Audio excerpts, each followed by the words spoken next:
Hello everyone! Malapit na po ang December at syempre hindi nawawala ang ating mga bibingka na matatagpuan or binibenta sa mga sidewalk tuwing MisadeGallo.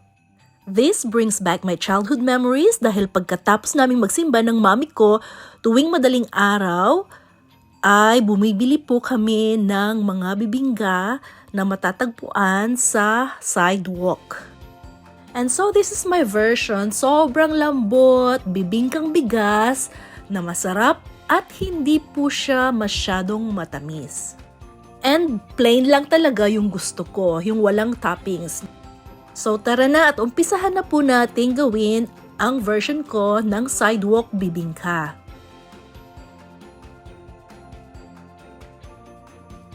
So first off, dahil wala po akong clay pot na yung usual na pinaglulutuan po ng bibingka, gagawa po ako ng improvised bibingka molders or mini oven. So gamit po ang aluminum foil plate, wire, and the ramekins. Meron po akong maliliit na ramekins. So gumagawa po ako ng holder nung aluminum foil plate para po dito ko po ilalagay yung mga nagbabagang uling or flamed charcoal na siya po ang magluluto para maging brown yung top ng or ibabaw ng ating bibingka.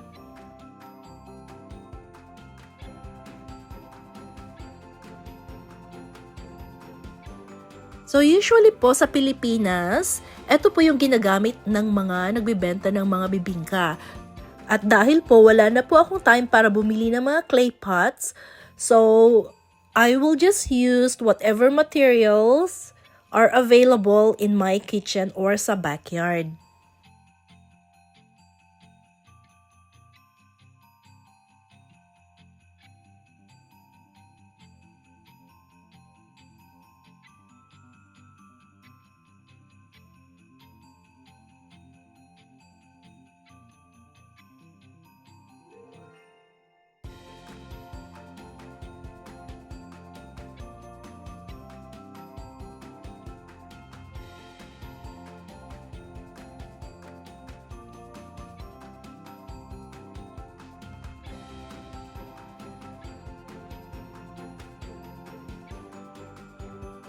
So, heto na po, ready na po ang paglulutuan natin ng ating gagawing bibingka. And isinulat ko na rin po sa papel yung mga ingredients na gagamitin natin. And this is my own recipe that I formulated. Ilang beses po akong nag-experiment hanggang ma-achieve ko po at ma-perfect yung talagang gusto kong texture ng bibingkang bigas. So, in a large mixing bowl, rice flour po ang gagamitin po natin, not the glutinous but just the plain rice flour. So 4 cups of rice flour po ang gagamitin natin. So make sure na malaki po yung bowl natin ha. And then we will need to add 1.5 cups of white sugar. And then next is we need to add 2 teaspoons of baking powder. And then, add 2 tablespoons of active dry yeast. And yung brand na ginamit ko, which is Lighthouse, hindi nyo na po kailangang i-activate. So, just simply add it to the dry ingredients.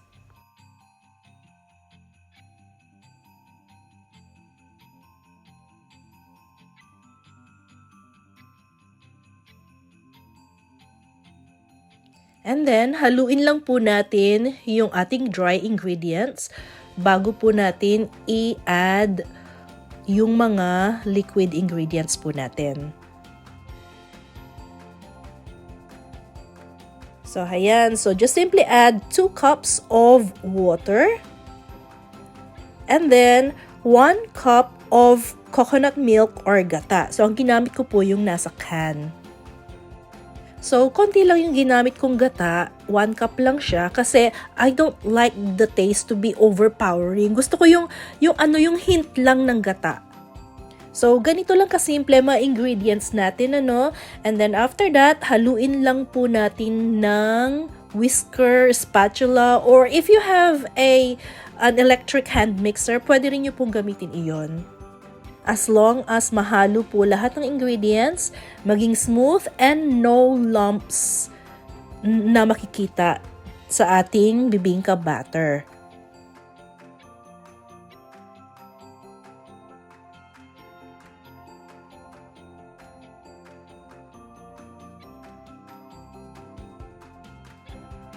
So, ayan, pagkatapos nating mahalo mabuti, ang next na gagawin po natin ay ang ating Tangzhong Paste. So, gumamit po tayo ng 1/2 cup rice flour plus 2 cups of water. So, paghaluin lang po natin yan, and then, i-mix po natin ng whisker. So, make sure na mahalo po siyang mabuti hanggang wala na pong mga lumps na makikita.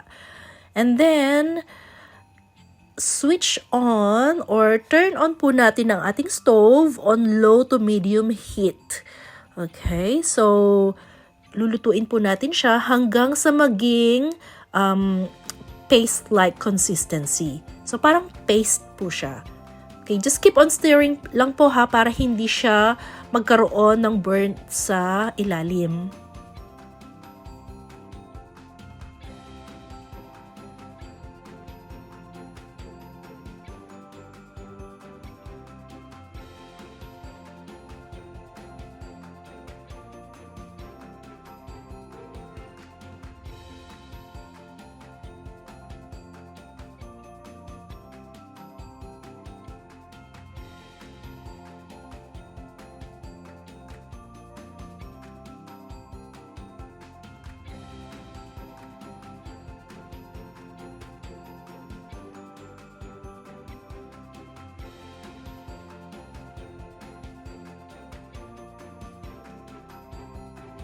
So, ayan, pag na-achieve na po natin yung gusto nating consistency, is switch off na po natin.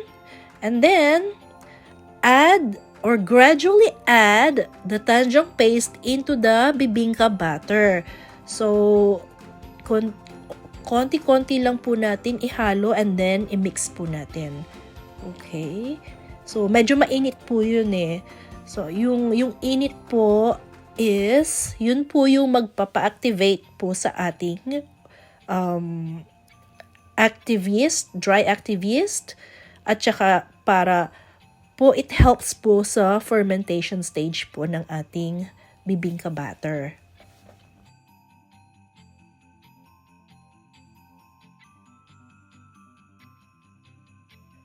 So, heto na po, pagkatapos po paghaluin yung Tangzhong paste and the bibingka batter, just cover it with a clean cloth or cling wrap, set it aside for 1 hour, and hintayin po natin maging doble yung volume or size po ng ating bibingka batter. And then, our next step ay i-prepare na po natin yung ating banana leaves.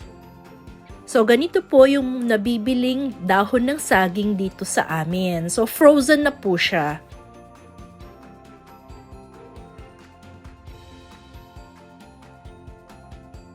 Okay, pag thawed na po yung dahon ng saging, so magka-cut na po tayo ng round shape. Make sure na yung mas malaki po yung shape niya dun sa ramekins na gagamitin natin.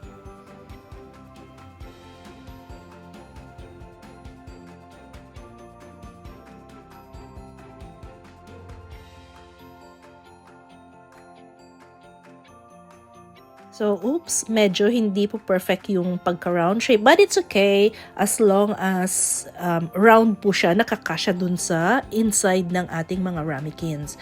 So, see, ganyan po siya. And as you can see, hindi ko na rin po pinainit yung dahon ng saging kasi po very pliable na po siya. Next, we will prepare some toppings, but these are optional. Kasi po yung traditional sidewalk bibingka ay plain lang po siya. But if you want some toppings, just go for it. So we have cheese, itlog maalat, and young coconut meat. So, heto na po, after 1 hour, eto na po yung ating bibingka batter. So, nag-increase po yung volume niya, naging doble.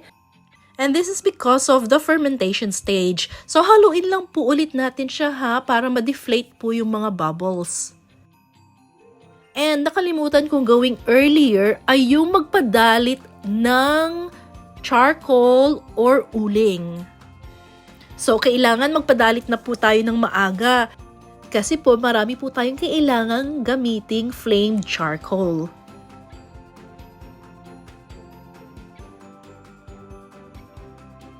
At heto po, may nakita po akong isang lumang ihawan sa aming backyard.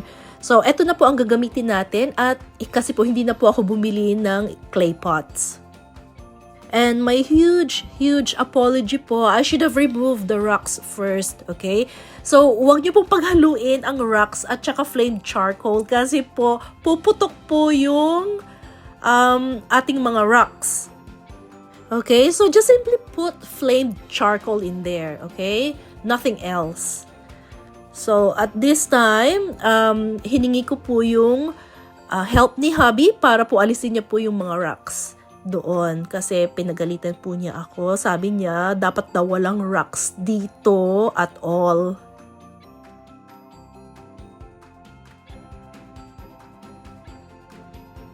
Ayan, so medyo kulang pa yung ating mga uling, flamed uling. So, nagpapadalit pa po ako ng more uling. Ayan.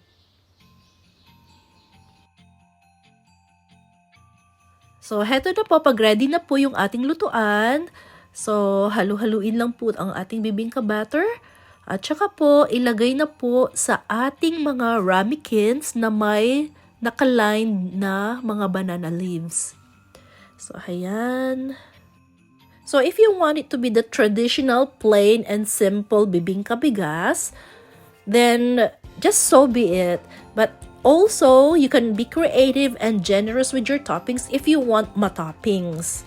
Okay, so right now, so lagyan po natin ng itlog maalat yung isa. Okay, just I'm trying to experiment on 3 different types of bibingka. So yung isa, yung ginagawa ko is itlog na maalat, and then the other one is my young coconut meat. And yung itlog maalat, lalagyan ko po ng konting cheese. Ayan. And then, yung pang third is just a plain one. So, heto na po. So, ilagay na po natin on top ng ating flamed charcoal. And then, yung ginawa po nating, cover, lalagyan po natin yun ng mga nagbabagang uling. Okay? So, yun po, at yung mga etong nasa top, eto po yung magpapa-brown sa ating bibingka.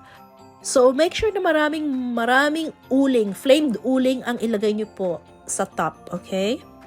And this is the other version that I made. So, I baked them in the oven. So, I put them in a 9-inch aluminum plate, bake in the oven for 190 degrees Celsius for 10 to 15 minutes or hanggang maging brown po yung top niya. And I suggest lagyan ng maraming uling yung cover para po mas mabilis yung pag-brown nung top nung bibingka. So, ayan, ready na po at luto na po ang ating sidewalk bibingka. And gumawa rin po ako ng iba't ibang version. So, this one, may toppings po siya ng itlog maalat. Ito naman yung plain. Tapos po, yung iba is may nyog. Okay, so ayan, may cheese and itlog na maalat toppings. And kayo na po ang bahalang gumawa kung ano po yung gusto nyong ilagay na mga toppings.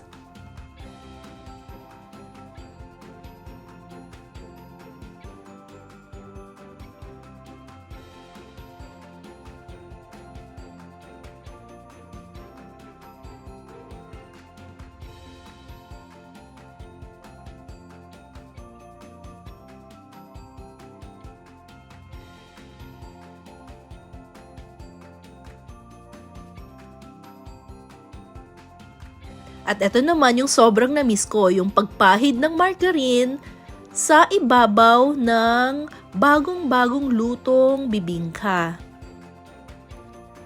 Ayan, pinatikim ko kay hubby ang aking bagong luto at mainit-init pang bibingka. At medyo, ayan, naloka po siya sa sarap ng aking bibingka, o diba?